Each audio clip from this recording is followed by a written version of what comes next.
engine running. Liftoff. We have a liftoff. We have a wild ride today. Welcome. It's Eric Erickson here. It is 5:10, almost on the nose. The phone number 404-872-0750, 1-800-WSB Talk. Well, I had a bizarre night last night. Within 30 minutes of having gotten off the air, my night took a turn for the unusual.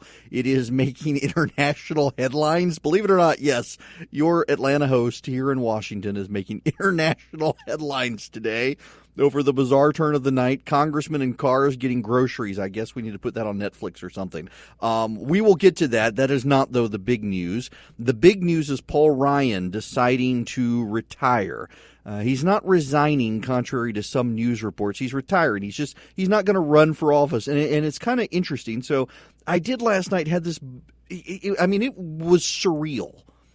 A congressman, I'm not friends with this particular congressman. We are acquainted. We have a cordial relationship. And he asked if I would go grocery shopping with him last night. He didn't want to be seen on the Hill with me. So we went to a Safeway grocery store. He needed to get some stuff, come in town for the Facebook hearings and whatnot today. And one of the things he was talking about was that Kevin McCarthy is circling like, well, putting it politely, a green fly circling poop, trying to get Paul Ryan's job, a big indication that Paul Ryan was done. And I presumed that to be he was going to run, get reelected, and then he would step aside so there would be a special election, but ensure that the seat made it through this blue wave that's coming. And no, he's not going to run again. So it's an open seat race in Wisconsin. I am told that the special election in Wisconsin, remember there was one about 2 weeks ago. Maybe it was a week ago. I can't remember. Anyway, there was a special election in Wisconsin, conservative judge versus a liberal judge. The liberal judge won, but the conservative judge won Paul Ryan's congressional district. And that was the final indicator he needed that he could leave Congress at the end of this term and the seat would not fall into Democratic hands. But he does not want to stick around. And there is some bad reporting. There is some bad... I don't know. It just, reporters have a herd mentality. And in the herd mentality, they report a bunch of stuff that they take as conventional wisdom that isn't necessarily true. And one of the things that you're hearing a lot today is that this is a clear indication of the Democratic wave coming. And Paul Ryan wants to be done. He doesn't want to be back in the minority after being Speaker of the House. And on and on and on. And that's actually, I think, wrong. So, listen, I don't know him well, but I know Paul Ryan. We have had a number of conversations, off-the-record conversations, friendly conversations. When Paul Ryan and I get together, we rarely talk about politics because we don't actually agree on a ton of political things other than entitlement reform. I always push him to be more conservative. And, he's playing the cards he feels like he was dealt with a Republican caucus in disarray. But he's a very deeply nice guy, probably too nice for politics, actually. Paul Ryan would much prefer to be buried in a white paper doing wonky things, developing budgets and entitlement reform. Entitlement reform is the thing he's been pushing for years, and it needs to happen. And he thought he had a consensus among Republicans to push entitlement reform. He was able to get them to vote for entitlement reform, even though Barack Obama vetoed it, and they realized that they weren't all going to get wiped out. And so it encouraged them, but it never went anywhere under President Trump. So he wants to be done not because the Democrats are coming, but because he's realized that the thing that he has wanted to do, that is to reform entitlements in this country, isn't going to happen. It's off the table. It is the final thing he wanted to do. It's not going to happen. I think he also realizes to some degree he got in the weeds on tax reform. He got set on a very specific way to do tax reform. He couldn't bring others along with it, so they went with a Senate plan that he didn't think was as good. It became a free-for-all. And otherwise, there's nothing left for him to accomplish in Washington. I am convinced from talking to him many times in private that he would be leaving whether or not the Republicans were going to stay or not. I mean, the writing has been on the wall and the conversations have been circulating for a couple of years that he was unhappy. And I think that unhappiness has grown. I think to some degree as well that he is really upset that he feels to some degree thrown under the bus by his colleagues. And this is not from talking to him, but from talking to other people, that he really tried to do a tax package and then a spending package that was in the direction of reduced government. And he couldn't herd the cats in the house.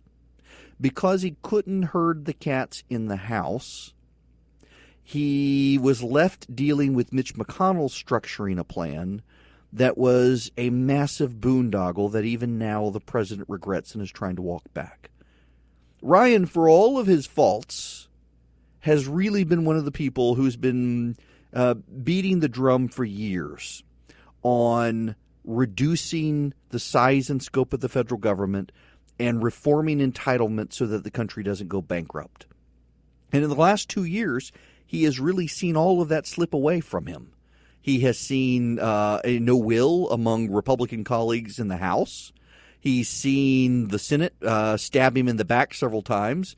He's seen McConnell, who's the guy who should be run out of town, McConnell take the lead on these things and lead the country closer to a bankruptcy that he has spent his entire life in politics writing white papers on and wonky policies to try to avoid. And it's all coming to fruition, and it's being done with him in the chair of the Speaker of the House. And I got to tell you, I think it is a pretty strong indictment on the lack of on the power of the Speaker, that he, with all these commitments as Speaker of the House and a Republican Congress that seems generally inclined to leave him there, that he couldn't get any of these things done. He did not have the power to do them, even though he's the Speaker of the House. He should be a more powerful figure, and he's not. I mean, Speakers of the House tend to stay. John Boehner being ousted after the Denny Hastert situation and everything else, and then Paul Ryan coming in, it's actually relatively unusual in American politics to have a high turnover in the Speaker's chair. Now, part of that is because it's relatively unusual for one party to wobble back and forth. But when parties hold Congress, it is unusual to have this high turnover.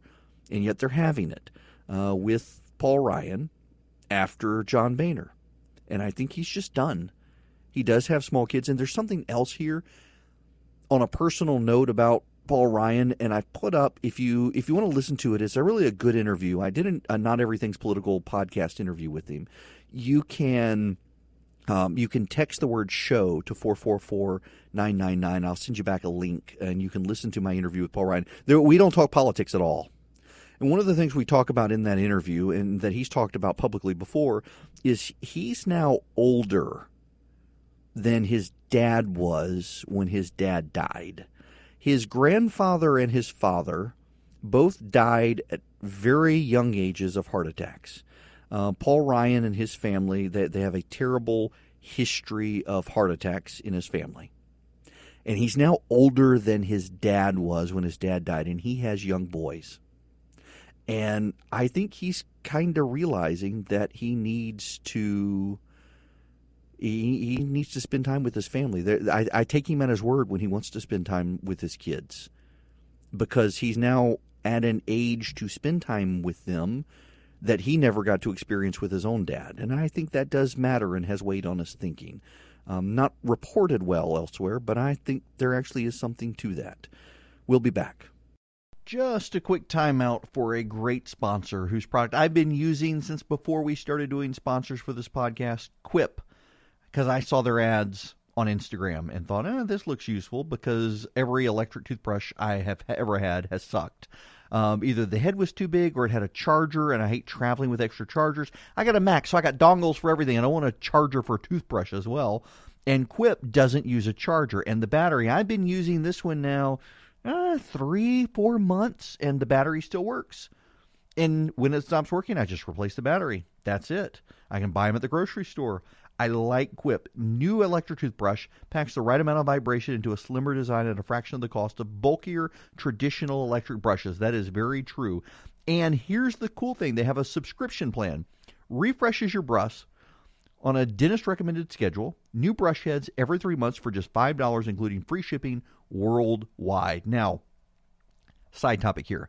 If I sound like I'm hissing, I'm wearing Invisalign braces. My dental issues when I was a kid, had a quack dentist, pulled teeth he shouldn't have, and it has over time caused problems. I've noticed my teeth seeming like they were further and further back, and turns out they were. So I had to wear these braces, and the reason I'm wearing these braces is because although the S's hiss a little more, I can still talk on radio in a way with metal braces I couldn't. But they put these attachments on your teeth that help push your teeth around wearing these braces. And you eat meat, you eat anything, it can get up underneath the attachments and whatnot. And I tried my wife's electric toothbrush that has a bigger head just to see if I was right, and sure enough, my Quip toothbrush, because the head has a great vibration, but it's also smaller than some of these electric toothbrushes, I can get in and around those attachments better than with my wife's fancy, super expensive, $100 plus electric toothbrush. And I don't have to deal with a charger, which is a good thing. So Quip makes it very, very easy for me to have good dental hygiene, and replacing your brush heads every 3 months is dentist recommended because your brush heads, they can actually get sharp. I was hearing Jonathan Last on the Substandard podcast say he's a germaphobe and was talking about the brush heads. They get sharp, the bristles do, and they can grind off your enamel and hurt your gums. So you're supposed to replace your brush head every 3 months. So with Quip, you kill two birds with one stone. You get great dental hygiene. I highly recommend it. More than I wanted to say about a toothbrush, but I actually am that impressed, and it has been that useful. Quip starts at just $25, and if you go to getquip.com/Eric, E-R-I-C-K, right now, you'll get your first refill pack free with a Quip electric toothbrush. That's your first refill pack free at getquip.com/Eric. It's spelled GETQUIP.com/ERICK.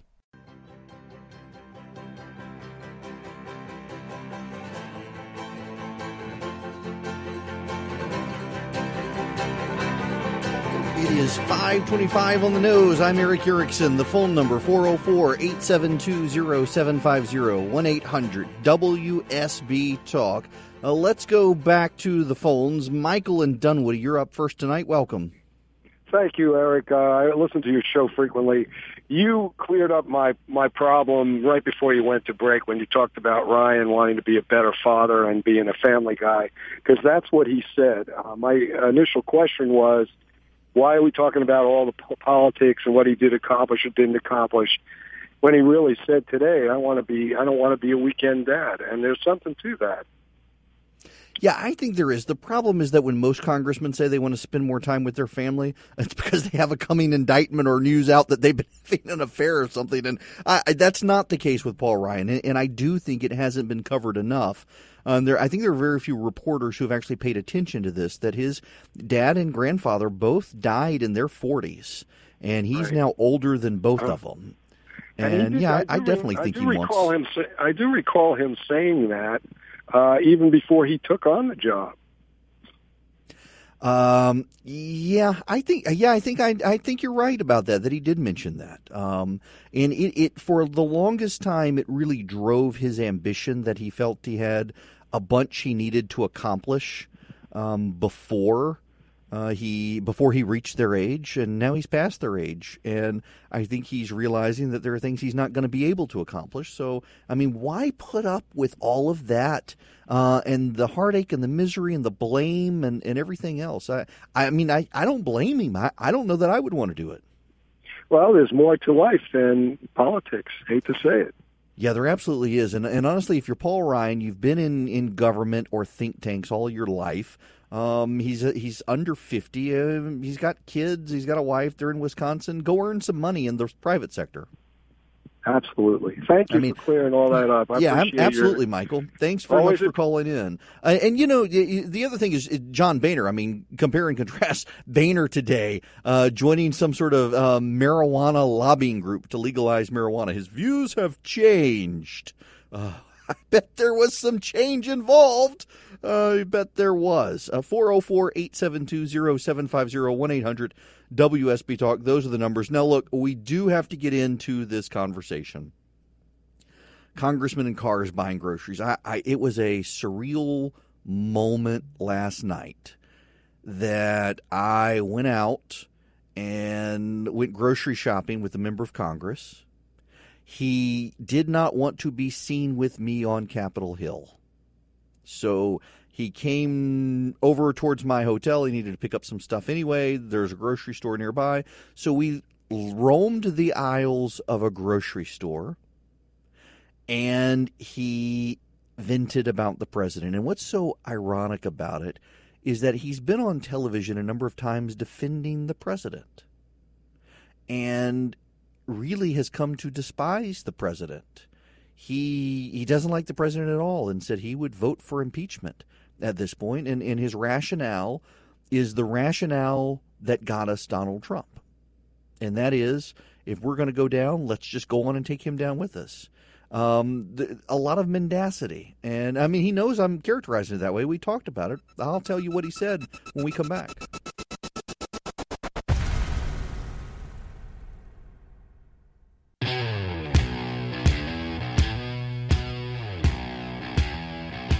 It is 5:38, as Chris Chandler said. The phone number's 404-872-0750, 1-800-WSB-TALK. Jamie Dupree just walked through the door and said to tell you guys hello.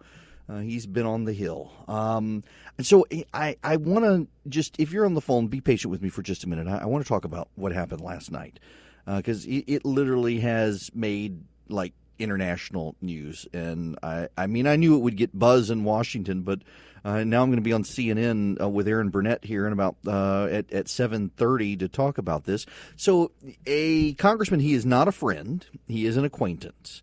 We've known each other for a long time. We have a cordial working relationship. And he has been on TV to defend the president. And he is really angry with the president. And, you know, so he called and he didn't want to be seen on Capitol Hill with me. And the reason is because, well, he knew if he was seen on Capitol Hill, he was going to let me write about his insulting the president, as long as I didn't have a name attached. And he was very blunt. I mean, it was a serious tirade about the president as we roamed the aisles of a Safeway grocery store. That's where he met me. There was a grocery store near my hotel. He needed some groceries anyway, so we walked the aisles of the grocery store. And I have heard, and I think the reason that this story has captured imagination in Washington today is because there is a very real phenomenon that everyone experiences in Washington on TV sets, is you get Republican congressmen who are in green rooms and they're lamenting the things the president are doing, and then they get on TV and they defend the very things they've been lamenting, and this guy fesses up to it. And I actually pointed out to him that this is kind of the problem with Washington, is you got these guys who are going on TV saying all these grand and glorious things about the president, and they really hate him. And it's very two-faced. And he agreed, but he said everybody does that up here, and it was his turn to vent. He one of the quotes I will give you is he said that he thinks that the country is being run by Forrest Gump, but an evil, blankety-blank, stupid Forrest Gump.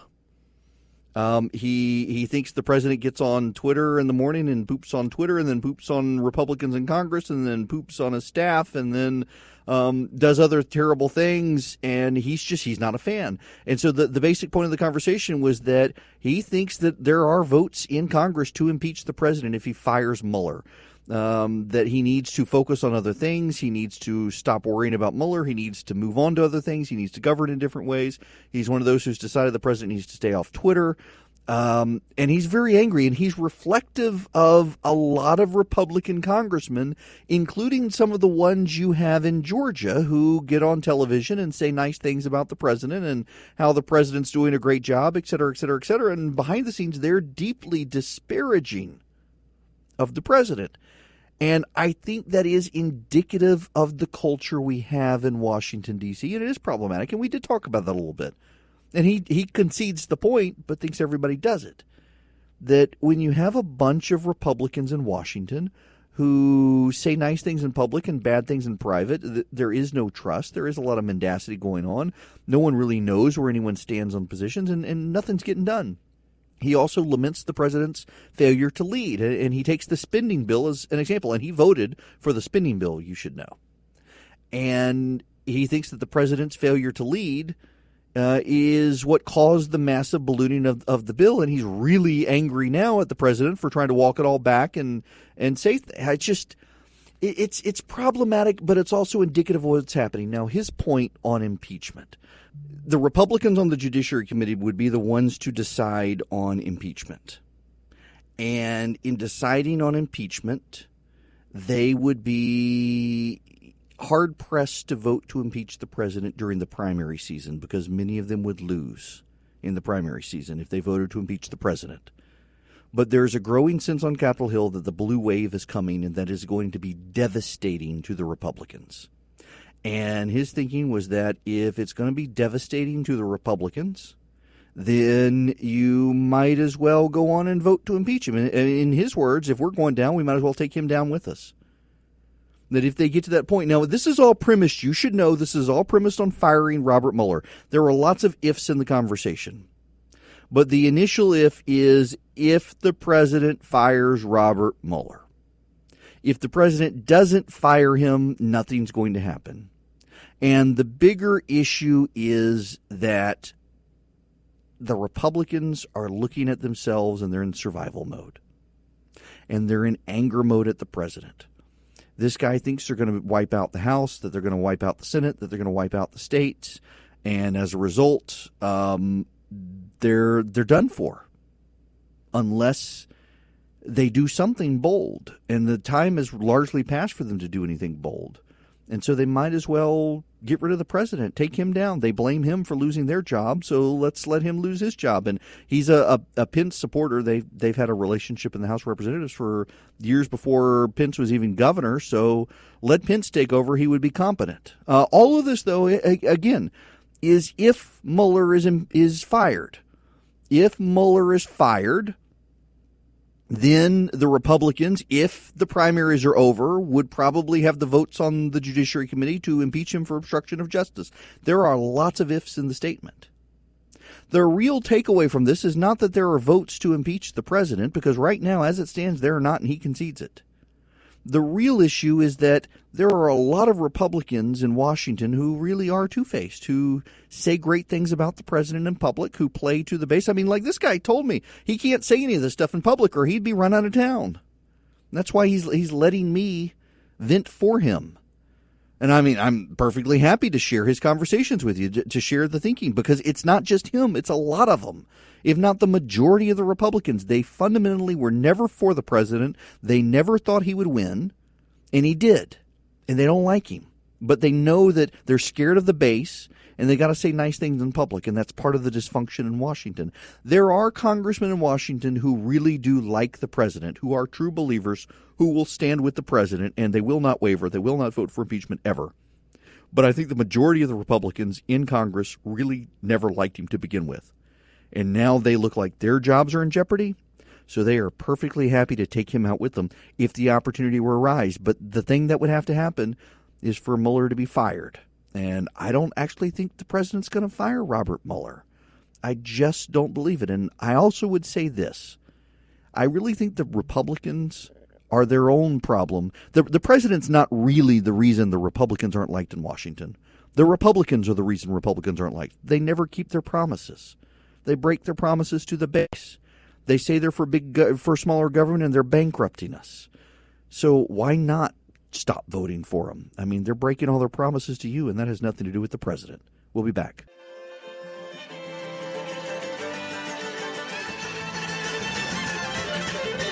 Man, I missed the news about the Padres-Rockies game. If y'all haven't heard it, they had a bench-clearing, multiple punches thrown fight at the pitcher's mound, it seems. Wow.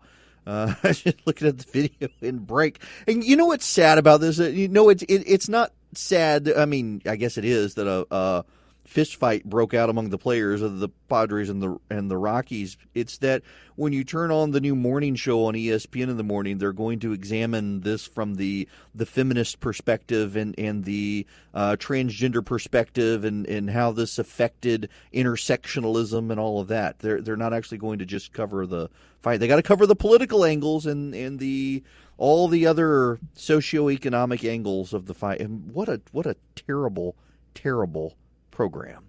And the ratings speak for itself. My goodness. Okay, we're moving on to other things when we come back because Mark Zuckerberg, God bless him, he's still at Capitol Hill testifying about this situation on Facebook in Washington.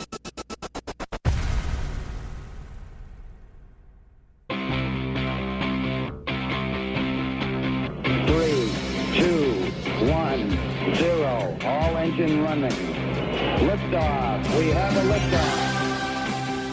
It's 9 after the hour. I am Eric Erickson. This is WSB. The phone number is 404-872-0750, 1-800-WSB Talk. We need to return our attention to Facebook now. We'll move on from presidential politics. For now, we will return to it. Vice President Mike Pence has chaired a meeting of the National Security Council to discuss options in Syria. You should also know that a recently released satellite photo taken earlier today shows that all Russian ships have evacuated the Syrian port at Tarsus. So, yeah, that's happening.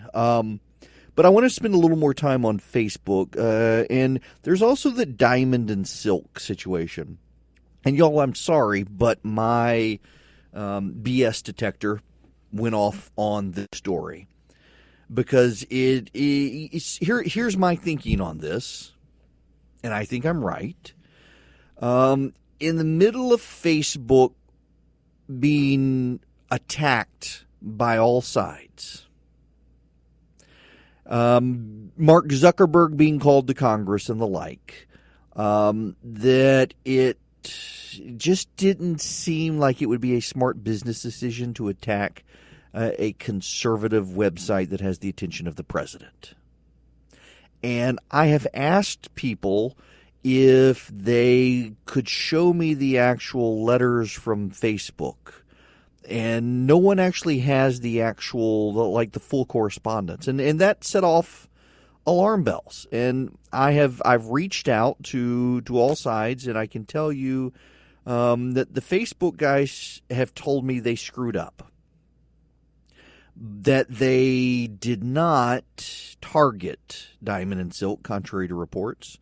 But what happened is they decided to change their monetization policy across the board on various pages.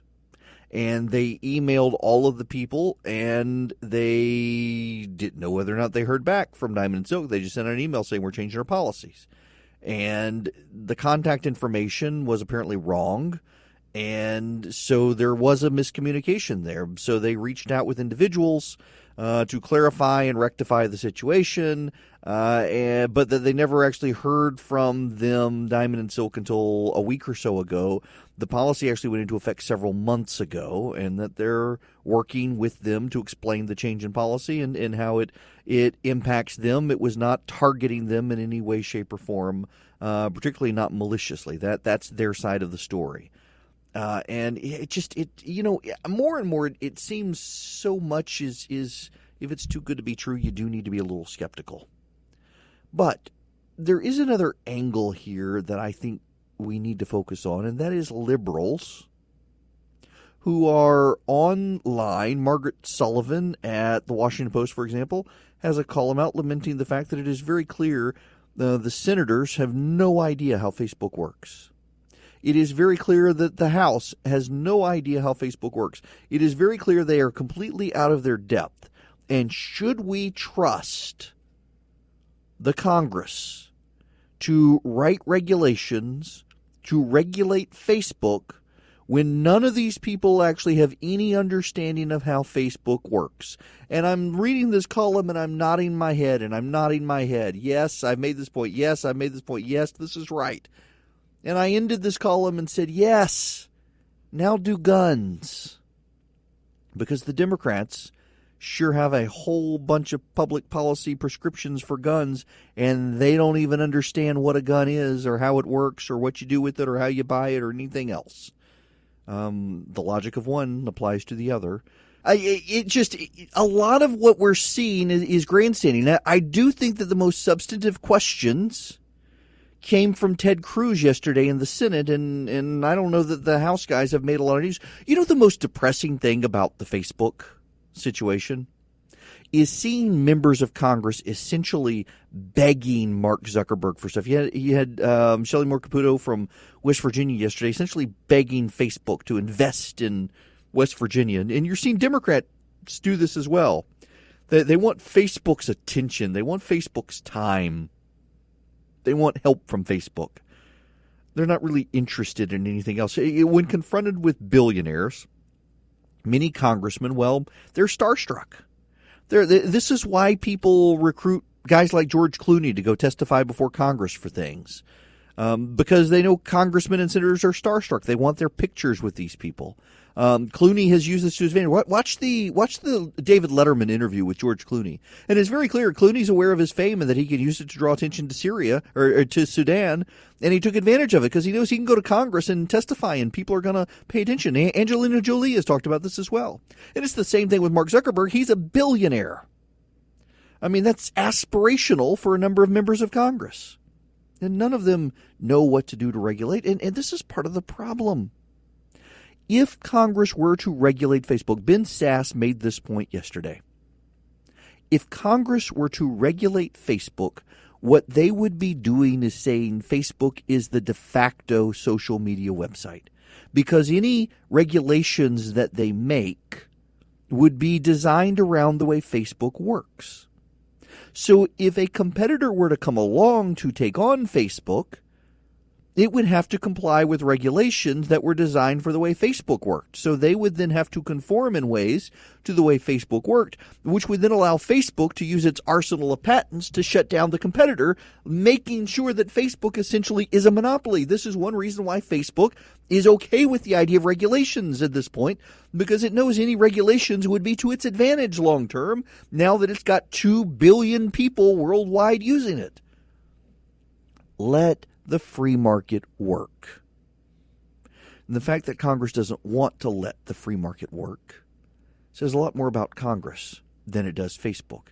And you know, that goes full circle to the Safeway grocery store last night, and a Republican member of Congress who goes on television and praises the president on television and blasts him with all sorts of obscenities and expletives behind the scenes. The Republicans are to blame for the Republicans' problems. And the media can spin it and say Donald Trump is deeply unpopular, and the president is unpopular. I mean, y'all are all quoting the Rasmussen poll that he's at 50%. The polling average has him at 41, 42%, which is generally a more accurate reflection of what's going on. The president is unpopular, but he's not to blame for the Republican unpopularity, because the Republicans were unpopular before him. And they will be unpopular long after him unless they change their ways. You have a bunch of people who say they believe in the free market, that they love babies, and they want smaller government. They want to regulate Facebook.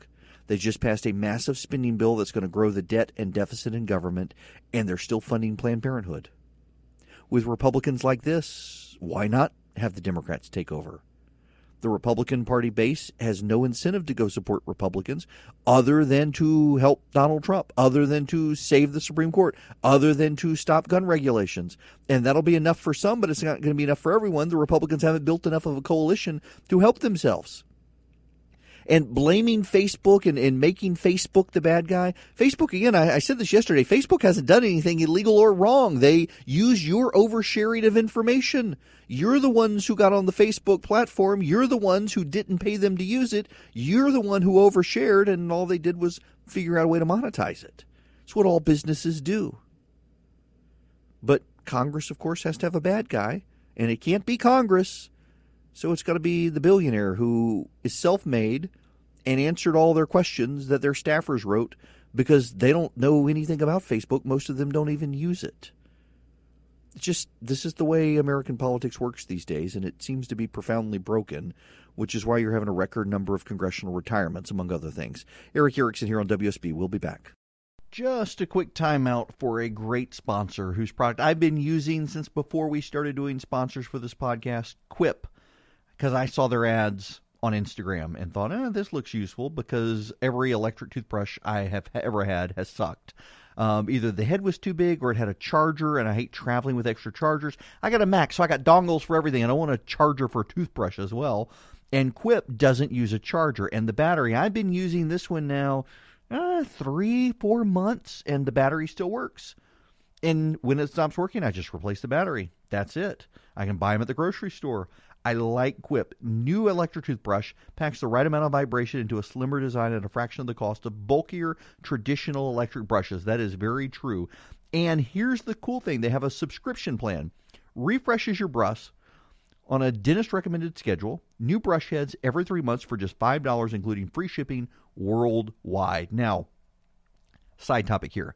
If I sound like I'm hissing, I'm wearing Invisalign braces. Dental issues when I was a kid, had a quack dentist, pulled teeth he shouldn't have, and it has over time caused problems. I've noticed my teeth seeming like they were further and further back, and turns out they were. So I had to wear these braces, and the reason I'm wearing these braces is because although the S's hiss a little more, I can still talk on radio in a way with metal braces I couldn't. But they put these attachments on your teeth that help push your teeth around wearing these braces.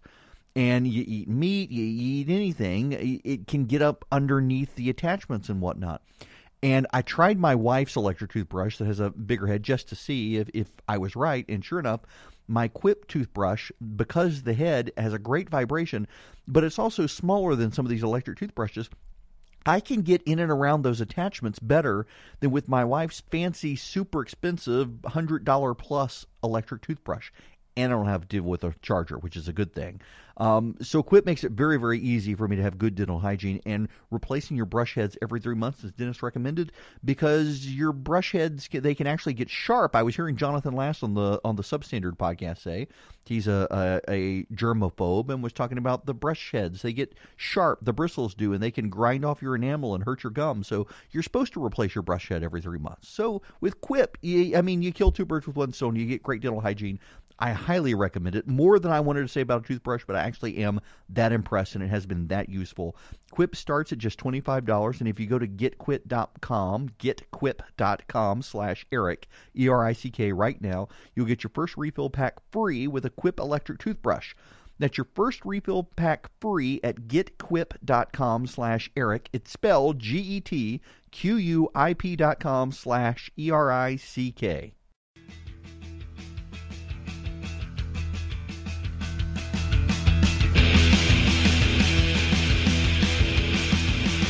It is 26 after the hour. Eric Erickson here. The phone number 404-872-0750, 1-800-WSB-TALK. I want to go back to a news headline from the other day that didn't get a lot of attention. And I want to read you the tweet. Let me give credit. It's the economics correspondent for the Wall Street Journal, Nick Timiraos. I apologize if I'm mispronouncing his name. This is his tweet. Congressional Budget Office says the U.S. will spend more on interest payments on the public debt than it does on the military beginning in 2023. Debt service expenses are projected to outpace all non-defense discretionary spending by 2025. This is a Republican failure. I mean, fundamentally, a Republican failure.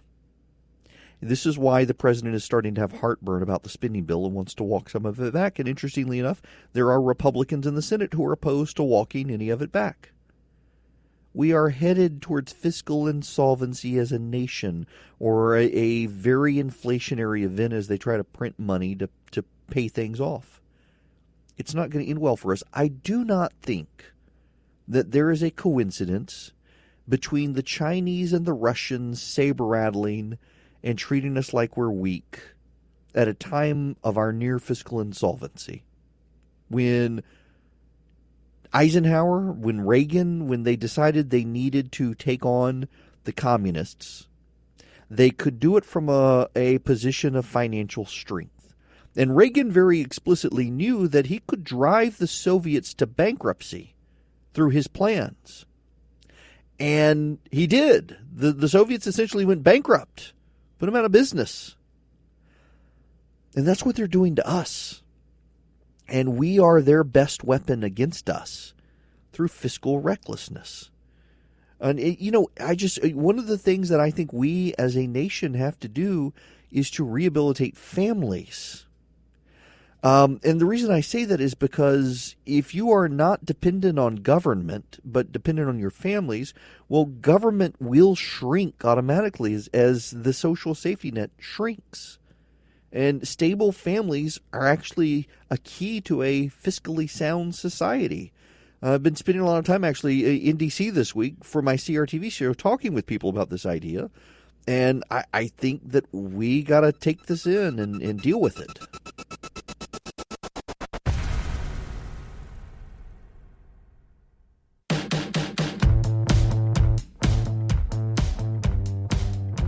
It's 39 after the hour. Let's take a world history tour, shall we? Back to the turn of the 20th century. So there were three groups of relevance. Well, I should say first we should go with the Central Powers and the Triple Entente. The Triple Entente of 1907 was an agreement between the French Republic, the British Empire, and the Russian Empire that they would have each other's back. And there were, along with them, a group called the Central Powers, and they were Germany, the Austro-Hungarian Empire, the Ottoman Empire, and Bulgaria. The Quadruple Alliance, originally. And essentially, these groups had an agreement that if something happened to one, it happened to them all, and they would have each other's back. And Archduke Franz Ferdinand headed off to Sarajevo in Bosnia and was assassinated. And it was the pretext for starting World War I. The Austro-Hungarian Empire declared war on Serbia. So the Central Powers, Germany and Austro-Hungary, the Ottoman Empire, they all went to war against Serbia and its allies, and, well, Serbia's allies were Russia and France and Great Britain. And they all thought it would be a small skirmish. They would trade a few territories on the map, and they would call it a day after a couple of weeks. And it lasted from 1914 to 1918. Millions of Europeans died. There are whole towns in Great Britain that lost all the men and boys above the age of 15. Some of them lost all the men. It is still a major point in the history of Europe that it's in fact, it's remembered more, I would say, than World War II. I mean, in Great Britain, for example, their Remembrance Day celebrations all involve World War I, which ended on the 11th hour of the 11th day of the 11th month of 1918. And part of me is troubled by what's happening in Syria. And is Syria the new Sarajevo? Who's the Archduke Franz Ferdinand? We've got the situation where the Russians and Americans are shooting at each other in Syria. Now, China has sent the Chinese Navy to the Mediterranean. And you've got France and Great Britain and the United States on one side. You've got China, Russia. You got Syria. You got a bunch of bad people on the other side. And I think they're really trying for a fight. The president and the vice president have been meeting with the National Security Council today to try to figure out what we should do. The president wanted to get out of Syria until this chemical weapons attack, and now he's blasting Russia, telling Russia to get ready for our missile strike. We don't even know if there is going to be a missile strike. I assume there is. Syrian airspace was cleared yesterday. Allied forces encouraged Western civilian aircraft to not fly within Syrian airspace. There were reports of military jets in the air in Iraq and in Jordan headed towards Syria to dodge Russian anti-aircraft reports. It seems to me that this thing continues to escalate to something that is not good. But at the same time, I also think that there has to be some level of response if we're to show that we keep our word. Now, you may not like it. You may say we need to retreat. We need to be isolationist. Bad things tend to happen when the United States is isolationist. Bad thing. I mean, World War I and World War II really escalated because of the United States deciding to sit on the sidelines.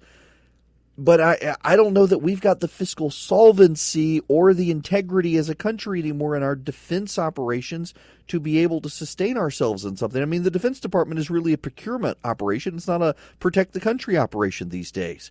The waste, fraud, abuse, the greed, the graft, the corruption, the lack of innovation, the expense for the smallest thing is really out of control. And I don't know that our nation is doing anything to shake it up, and I don't know that we're going to do anything unless there is a crisis. And that crisis worries me and seems to be on the horizon. By the way, a completely separate topic. There's a news story developing at this hour. Eric Greitens, the governor of the state of Missouri, is under investigation, criminal investigation as well as a state legislative investigation for what he may or may not have done to a woman who he claimed to have had an affair with her. She is saying that she was sexually assaulted by him. A 25-page report has been released from the House of Representatives in Missouri. It includes graphic, disturbing details of the encounter. It was back in 2015 at the Greitens home, according to the woman. I'm reading now.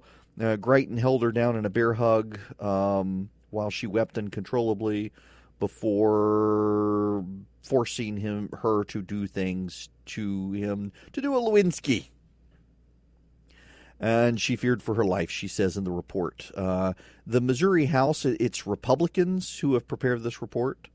And it sounds more and more like he is probably headed towards impeachment. And it'll be an interesting juxtaposition with the left because there are growing calls from the left to impeach the president.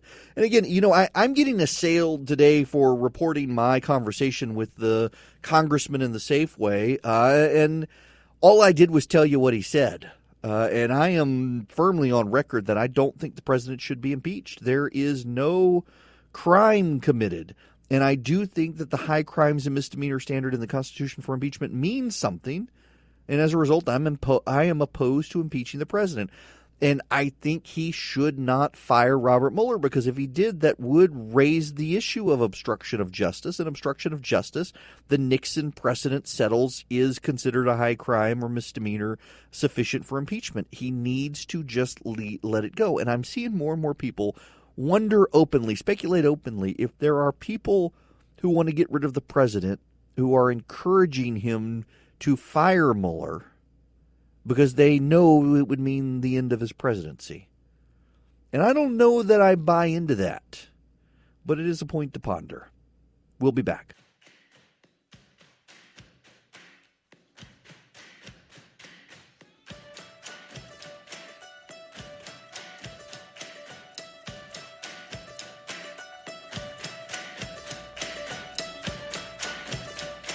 The New York Times is reporting that part of the raid on Michael Cohen involved the Access Hollywood tape. And it just seems like the 2016 election is never, ever, ever going to end. Let's go back to the phones.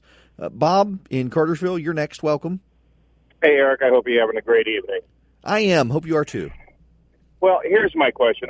First off, I don't believe that there was collusion either. But, the president says, I am not going to tell anyone where or when if I am going to launch. And then he tweets out to Russia and says, watch out, Russia, bombs are coming. I just want to get your take on it. To me, it's almost like a silent warning of get your stuff out of the way because I am going to launch. Yeah, I wish he hadn't have done it. I mean, everybody knows to expect it, but timing and everything else seems off.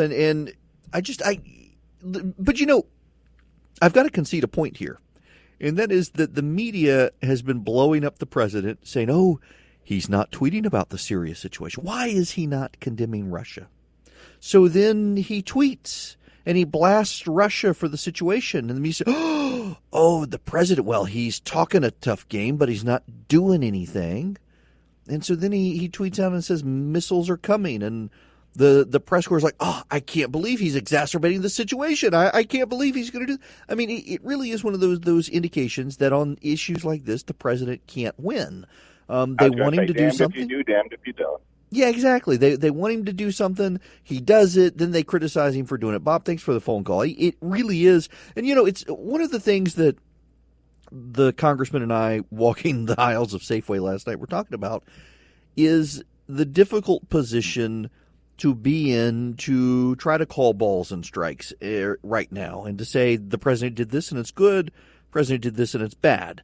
You say the president did something good, you're going to get attacked overwhelmingly from people who hate him, but you're also going to get attacked from people who love him that, it's about time you got on board, and then you criticize him for something, and all the people who hate the president are going to attack you for having said something nice about him before, and all the people who love him say, well, you got a chip on your shoulder, you're never getting over it.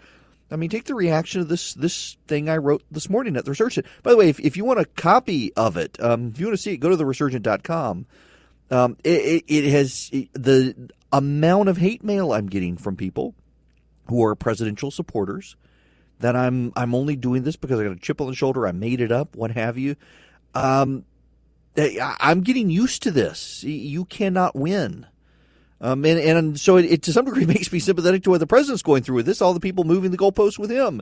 You haven't said anything, Mr. President, so he says something. Well, you only said something. You didn't do anything, so he does something. Well, now you've made it worse. I wish you wouldn't have done anything. It's just you can't win for losing.